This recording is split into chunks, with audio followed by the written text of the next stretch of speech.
Today we'll start with 31st question. In essence, what does due process of law mean?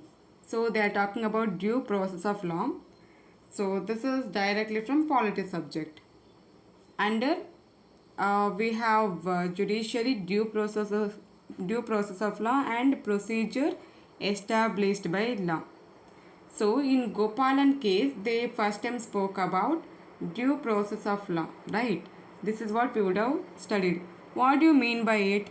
The principle of natural justice, the procedure established by law. This is different, right, from due process of law. So it can't be the meaning of it. Fair application of law, equity or equality before law. Equality before law is not just due process of law. So this is also not. So now comes the question between A and C. So according to me it goes with fair application of law, but sometimes answer also says natural justice.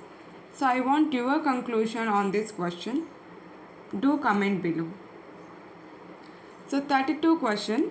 Consider the following statements. Statement 1. In India, prisons are managed by state governments with their own rules and regulations for the day-to-day administration of prisons. So what they are saying, first point you should be reading about prisons. Where do you read about it? From polity subject. In this we have schedule 7, right? 7th schedule. Under that we have different list announced, union, state list and all. Now you have to look into those different lists and comment below. I also have it. I will take a class on different list. Okay. So prison is under state list. That is correct only. So it's under state government. So they will frame the rules and regulation. So why?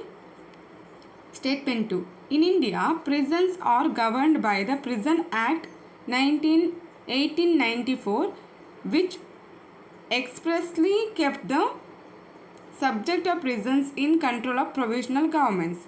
So according to 1894 Act, it is kept under provisional government, and that's why later it went to state government control. That is the reason. So statement 2 is also correct, that Prison Act 1894. And why it is correct? It is explaining the statement 1. So both statement 1 and statement 2 are correct, and statement 2 is the correct explanation for statement 1. Okay. So 33 question. Which one of the following statement best reflects the chief purpose of constitution of the country? So directly they are talking on constitution. So it's a polity subject under constitution module. So why we want, or what is the purpose of constitution? There are many purposes, but here they are asking chief, very important purpose. So it determines the objectives for the making of necessary laws. Of course DPSP do that only, but is it the main purpose? It determines the creation of political office and government. Of course constitution does it, but is it the main purpose?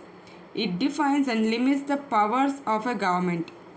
Defines, limits powers of government. It does. Option D.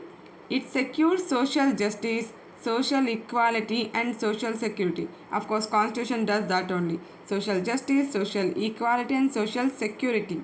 But the most important work is limiting the powers of a government. So with that we'll go option C. That's all for today.